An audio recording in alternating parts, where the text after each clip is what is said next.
ไปมาสมมาไม่เท่าก้อนแล้วเนาะ โอ้ยคืนนี้พวกเขานับกูเดินจากเวทกูไม่คงไล่เอาเมาตีแต่กูไล่แม่แบบกูย่างไปน้ำลังกู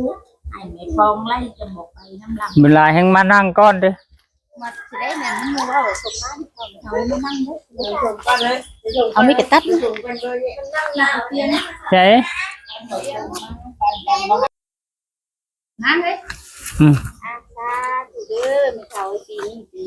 ไม่ละสงการแล้วเลยลูกมาคอบัวคอคุ้นคอห้างคอนี่แหละแต่คอยเจ้าสุขภาพแข็งแห้งอยู่ดีมีแห้งคือน้ำลูกน้ำเต้านี่แหละตลอดไปเด้อไม่เขาไอ้อานั่งที่นี่เอาคำแก้วก็ได้นี่ก่อนลุกเอ้ยได้คิดคือหวังให้เป็นไหลน้องทองไหลมาเด้อ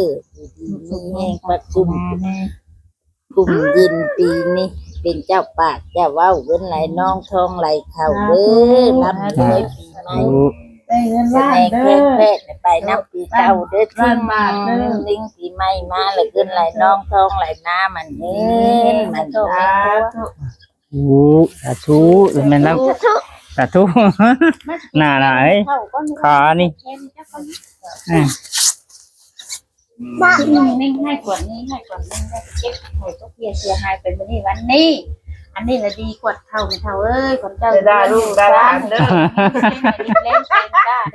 ไม่ได้ลมโพลมใจเด้อเมืองไม่เป็นรักไม่แก้นแทนล้ำให้ลูกให้เต้าอยู่นี่แหละไปมาทั้งไรแล้วไม่เท่าอยู่ดีนี่แห้งเดินเล่นน้องท้องมาไรเท่าเลยไม่เท่าเดินกันดูล่าลังเท่าเต็มกระเป๋าแน่นอังเด้อเนี่ยผูกไม่ลูกผูกไม่เท่าปลูกก่อนว้าวบ่ทิ้งไอ้โตเกียบเสียหายก่อนแหละแห้งเด้อไปเท่าเอ้ยสิลูกอีเดียแห้งเด้อไปเท่าเอ้ยพูดจังไดนะนิ่งให้กว่านี้ดีกว่าเขานิ่งให้กว่านี้ให้กว่านี้ดีกว่าเขากดเข้าแล้วก็มัดเลยละบาดนี้อยู่ซานเด้อซานน้ำหนุ่มน้ำเต้าอยู่ดีมีแห้งอยู่ดีมีแห้งโลค่าละบาดนี้เหตุจะพานมันอยากใกล้ปีใหม่ปีเงินแล้วสุขภาพเข้มแข็งอยู่น้ำลูกน้ำหลานเด้อน้ำหลานเย็นเป็นสุขแล้วไม่เท่าก็ได้หายกว่านี้จะปลูกหัดอะไรหลายดีแห้งกดเขาเป็นแถวบ้านแถวเมืองเจ้าปากเจ้าเว้าเย็นเป็นสุขเผาลูกเผาลานไม่เลยให้โชคลาภกลุ่มอันใดพอดีไปน้ำปีเก้าอันใดพอดีกันมีไปน้ำปีเก้าใช่ละโอ้ยใช่กันถูกแล้วเจ้ามันอยู่เพื่อนอยู่ข้างเด้อนี่สายสั่นแล้วลูกสายสั่นสายยาวลูกสายยาวสายสั่นไว้ให้โตด้วย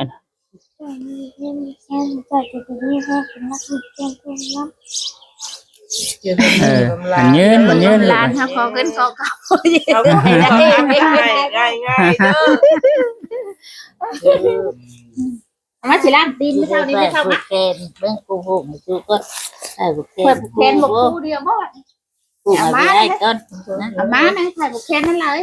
สิ่งนึงเขาไม่เว้นเข็มมือเจ้าไปเกี่ยจะหายไปนี่วันนี้จะหายกว่านี่หายกว่านี่ดีกว่าเก่า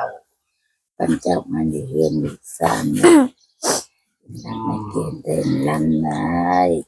จะกินหรือยังจังเจ็บคอแบบเจ็บคอใส่ไผ่พึ่งเจ็บคอมันขึ้นน้องต้องมาส่งหาลาบลำไปด้วยอยู่ดีมีแห้งเหตุหน่วยพานม่านหน่วยกองตั้งเป็นเงินทำมังเป็นทองสร้างครั้งข่าวของไหลมาเทมานุวันดูสุขังพลังตั้งลำด้วยลำด้วยเอามาในหลานนั่นนี่หายกว่านี้กว่านี้ดีกว่าเขา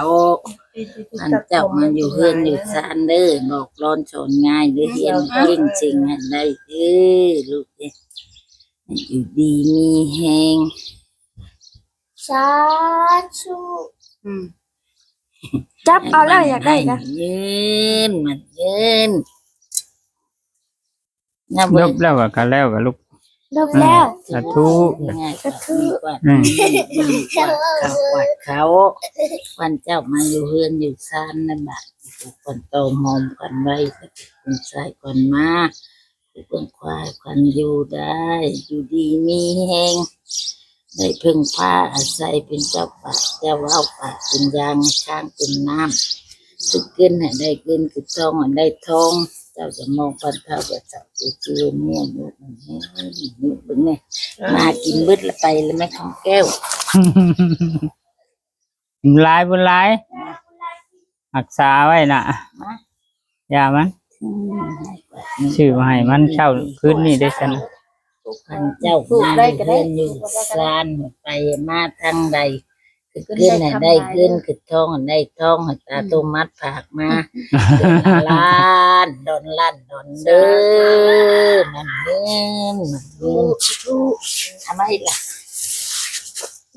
เพื่อนแรกเพื่อนอมได้หรอสาวตัวเกียรติหายเป็นนี่ให้กวาดมีกวาดมีกวาดเขาคนเจ้ามันยังขึ้นในการเลยง่ายขึ้นเมื่อลูกบอกร้อนสอนง่ายได้ละเฮียนเก่งจริงเห็นได้เป็นข้าใส่เด็กเลี้ยงพ่อเลี้ยงแม่ได้ลูกเด้อให้พ่อให้แม่เด้อทำลังทำความมันได้เงินลายเก็บเงินเก็บทองได้ลายได้ลูกเด้อเด้อนี่ แล้วล้าง สร้างวันนี้ลูก ตัว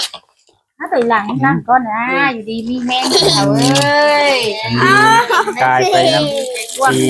เก้าบุญได้อันให้บัดนี้อันดีได้บัดนี้อยู่ดีมีแห้งนะเพิ่นก็มาดอกอันอยู่ดีมีแห้งน่ะเนาะ มาอะไรนะท่านอยู่ดีมีแห้งเลยนะเฮ้ยดีมีแห้งเลย อันนี้เอาออกไว้เป็นไรอ่ะนี่เอาไว้เป็นดีๆ ปล่อยไหม สาธุทุกคน เมื่อไรกินช่าง ไปล่างพอเท่าเลย ล่างเขาล่างเท่า ล่างแล้วล่างมือ ล่างพอเท่าอยู่เฮือนพอเท่าบัดนี้ตัวไปล่างแล้วลูก ทุก ล่างพอเท่าครับแก้วอีละล่างพอเท่าลูก ล่างเขาเท่าเนาะอยู่ดีมีแห้งเขาเท่าเอ้ย บ่ได้ไปใช้มาใช้ก็ให้อยู่ดีมีแห้งให้เบิ่งน้ำลูกน้ำหลานวันนี้แหละพอได้ปากได้เว้าพอให้ลูกหลานให้ ดีมีแห้ง พอให้ซักให้ซาได้ป่ะพอเท่าเอ้ย ให้ซาแล้วเขาเท่าก็ได้สุดาจะลูกยา ให้ลูกได้ให้ได้เว้านี่แหละ Sao con người ơi đấy